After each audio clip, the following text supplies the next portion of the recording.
अस्सलाम वालेकुम नाजरीन, कैसे हैं आप सब लोग। उम्मीद है आप सब लोग खैरियत से होंगे। चिकन का सालन तो अपने घर में हर कोई बनाता है, लेकिन आज हम आपके साथ एक ऐसी चिकन के सालन की रेसिपी शेयर करने वाले हैं जो बहुत ही मज़ेदार और दिल्ली वालों की स्पेशल रेसिपी है। जी हाँ, देगी स्टाइल चिकन आलू गोश्त की रेसिपी। इस रेसिपी को स्टेप बाय स्टेप फॉलो कीजिए और वीडियो को एंड तक ज़रूर देखिएगा। तो चलिए चलते हैं रेसिपी की तरफ।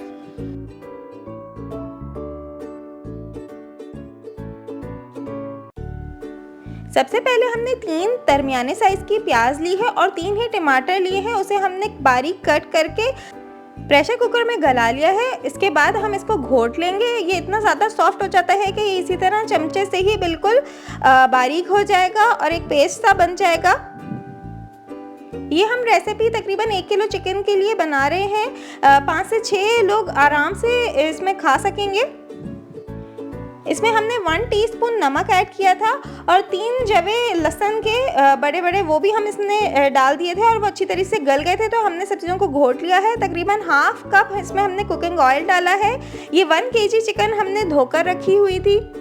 इसे अब हम इसमें शामिल कर लेंगे और इसे अच्छी तरीके से हम पकाएंगे, इतना कि चिकन का जो कलर है वो चेंज हो जाए। इससे पहले हमें इसमें मसाले नहीं डालने। जब चिकन का कलर बिल्कुल बदल जाएगा, चिकन थोड़ी सी कुक हो जाएगी, उसके बाद हम इसमें मसाले शामिल करेंगे। फ्लेम हमें बिल्कुल हाई रखना है। हाई फ्लेम पे हम इसे पकाएंगे। देखिए, चिकन का कलर बिल्कुल चेंज हो गया है और चिकन ने थोड़ा पानी भी छोड़ा है। इस स्टेज के बाद हम इसमें सारे मसाले शामिल करेंगे।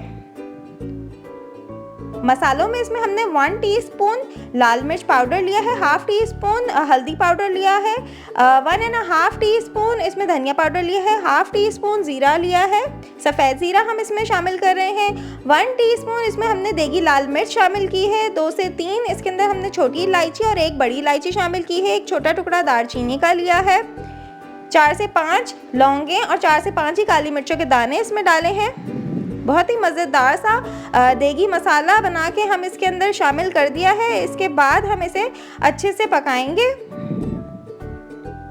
अगर आपने अभी तक हमारी वीडियो को लाइक नहीं किया है तो प्लीज़ पहले हमारी वीडियो को लाइक कर लीजिए और अगर आपने हमारा चैनल सब्सक्राइब नहीं किया हुआ तो प्लीज़ हमारे चैनल को सब्सक्राइब कर लीजिए ताकि मज़े की वीडियोज़ आप देख सकें। अब इसे हमने ढक के तकरीबन 10 से 15 मिनट पकाया है। तो ये जो ऑयल था वो सारा ऊपर आ गया है। जब ऑयल सेपरेट हो जाए, इसके बाद हमने 3 टेबलस्पून दही को फेंट लिया था, वो हम इसमें शामिल कर रहे हैं। देखिए कितना खूबसूरत देगी लाल मिर्च की वजह से कितना खूबसूरत लाल रंग आया है इस सालन में। अब हम इस दही को भी भून लेंगे अच्छे से। दही डालने के बाद हम आपको एक टिप बताते चलें कि दही डालने के बाद आप सालन को तेज़ आंच पर नहीं छोड़ेंगे, बल्कि हर थोड़ी देर में इसमें चमचा चलाएंगे, नहीं तो सालन नीचे लग सकता है। जब दही अच्छे से भुन जाए और ऑयल अच्छे से सेपरेट होने लगे तो इसका मतलब है कि आपका सालन भुन चुका है, इसकी भुनाई कंप्लीट हो गई है।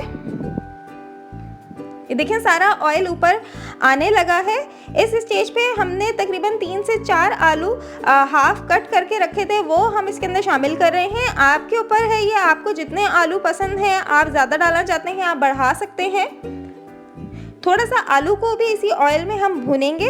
आलू को भूनने का ये फ़ायदा होता है कि आलू जो है वो बिखरते नहीं है, सालन में टूटते नहीं हैं। इसके बाद हम इसमें शोरबा करेंगे। देखें आलू भी अब अच्छे से भुन चुके हैं, तो हम इसमें तकरीबन 1 गिलास पानी डालेंगे शोरबे के लिए। अगर आपको ज़्यादा पतला करना है शोरबा तो वो आप कंसिस्टेंसी खुद ही एडजस्ट कर सकते हैं।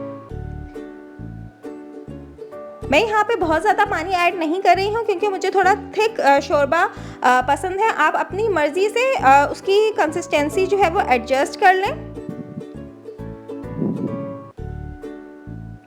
पानी डाल के हम ढक के इसको और 10 मिनट पकाएंगे ताकि आलू गल जाए और शोरबा आपका रेडी हो जाए। इसके बाद धनिया और हरी मिर्चों से गार्निश कर लें।